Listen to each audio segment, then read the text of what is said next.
कहेंगे? औरंगाबाद हज हाउस की कल ओपनिंग है, उद्घाटन है, ऐसे मौके पर आप क्या कहेंगे? आपकी क्या इसमें खिदमत थी? ये बहुत खुशी का मौका है। बहुत देरीना मुतालबा हाजियों के लिए आज कल मुकम्मल होने जा रहा है। मैं सबको मुबारकबाद देता हूँ। इसमें काम करने वालों को, एहतजाज करने वालों को, कोशिश करने वालों को मेरी तरफ से उनको बधाई है। और थोड़ा डिटेल बताऊँ? जी बताइए ना। मैं 2000 से 2003 तक स्टेट हज कमेटी का मेंबर था और हमने ही डिसाइड कर हमारे साथी बुजुर्ग जी अंसारी साहब ने करारदाद रखे थे। हमारे चेयरमैन हुसैन दलवाई साहब थे, कैबिनेट मिनिस्टर, कि भाई औरंगाबाद से एम्बार्केशन पॉइंट शुरू किया जाए। हाजी मराठवाड़ा का हाजी औरंगाबाद एयरपोर्ट से डायरेक्ट जाए और वो करारदाद पास हुई थी। उसके बाद गवर्नमेंट ऑफ महाराष्ट्र गई। गवर्नमेंट ऑफ महाराष्ट्र ने दिल्ली को परसू किया। विलासराव जी का भी बहुत उसमें सपोर्ट रहा और अल्हम्दुलिल्लाह वो एम्बार्केशन पॉइंट औरंगाबाद को मिल गया। 2007 में पहली फ्लाइट गई। उस वक्त वज़ीर आला विलासराव देशमुख, प्रफुल्ल पटेल जी और माइनॉरिटी के उस वक्त के हाजी अनीस अहमद साहब, इन लोगों ने फ्लैग होस्टिंग करके जहाज़ को रवाना किया पहले हाजियों के जत्थे को। और उसके बाद एक ये देखने आया जब कि भाई हमने पहला जो कैंप लगाए थे तो वो मोतीवाला नगर में कैंप बनाए थे। आप लोगों को याद होगा, देखिए आयशा मस्जिद। हाँ, आयशा मस्जिद के ग्राउंड में कैंप था, वो आर्जी था। जब से ये बात लोगों के जहन में थी कि भाई औरंगाबाद में जब यहाँ से हाजी जा रहा है तो उसकी सहूलत के लिए हज हाउस यहाँ पर कायम होना चाहिए। हमने भी कई बार मेमोरेंडम दिया। उसके बाद 2004 में अनीस अहमद साहब ने महाराष्ट्र स्टेट कैबिनेट में वो करारदाद मंजूर करवाए और कैबिनेट ने उसको मंजूरी दी कि औरंगाबाद में हज हाउस कायम किया जाएगा और उसी के साथ 4 करोड़ रुपया सेंक्शन किया गया। अनीस अहमद साहब माइनॉरिटी के मिनिस्टर थे, विलासराव जी उस वक्त वज़ीर आला थे, नायब वज़ीर आला शायद आर पाटिल थे। इनके सबके ताउन से, महाआघाड़ी के ताउन से वो रेजोल्यूशन पास हुआ और 4 करोड़ रुपया फिर अनीस अहमद साहब ने, आप गौर कीजिए कि शहर में सड़कों क्यों काम कर रहा है। तो अनीस अहमद साहब बोले कि भाई आप लोगों के पास जगह मुख्तस नहीं है, जगह का फैसला नहीं हुआ स्पॉट का, तो अब ये जब 4 करोड़ रुपया है ये लैप्स हो जाएगा अगर जगह अगर जल्दी फाइनल नहीं होती है।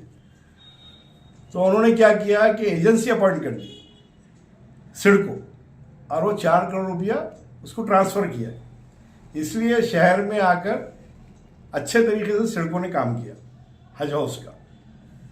अब उसके बाद ये हज हाउस की जगह के 4 मुकामात पर लोगों का जहन था, लोगों की डिमांड थी, अलग अलग लोग अलग अलग डिमांड कर रहे थे। मुकामी नुमाइंदे, अवाम, कार्यकर्ते, तंजीमें।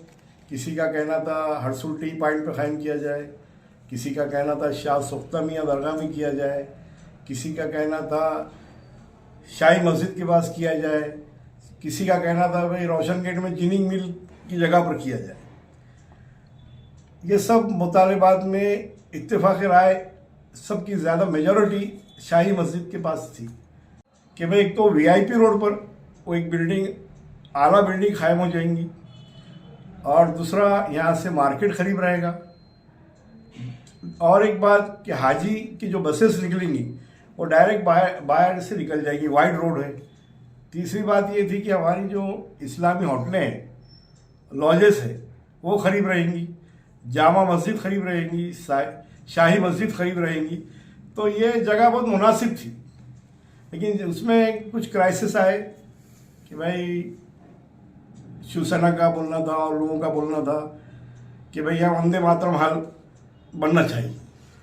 लेकिन उसके बाद आगे विखे पाटिल जब यहाँ पर पालक मंत्री थे, जब आरिफ नसीम खान साहब आए 2012 में, वो माइनॉरिटी के मिनिस्टर थे, जब उन्होंने इनिशिएटिव लिया, उसकी मीटिंग्स हुई, उस वक्त बहुत लोगों ने मदद की और एक राय कायम हो गई कि भाई दोनों इमारतें बना दी जाए।